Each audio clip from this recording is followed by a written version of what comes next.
Almost 160 years since the news of freedom was shared with enslaved people here in Texas, a day now federally recognized as Juneteenth. The Emancipation Proclamation had been signed 2.5 years prior, but this is the day the news was shared by federal troops at Galveston. KLTV7's Lauren Tier has more tonight on how East Texans are celebrating.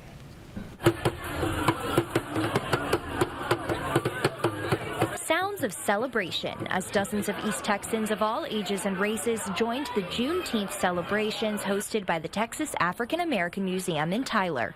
June 19th commemorates the ending of slavery in Texas, the last holdout under the Confederacy, as news of enforcement of the Emancipation Proclamation reached Galveston, Texas in 1865, 2 years after it was signed by President Abraham Lincoln. For 11-year-old Kinsley, seeing the large crowd means people care about the day that was declared a federal holiday just 3 years ago.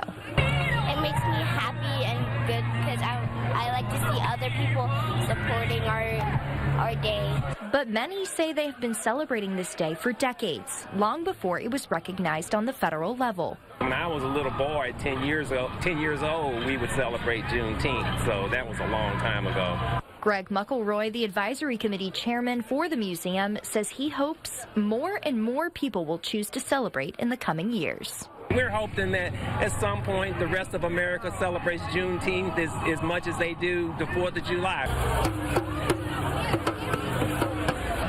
In order to move forward, we have to know where we have come from, including a rich history in Smith County that author Rodney Atkins has dedicated much of his time to researching. It is a history that cannot be denied and will always be celebrated. A sentiment shared by Longview native and fellow history buff Mandel Stoker. If you know what happened years ago, you can move forward. Lauren Tier, KLTV 7 News.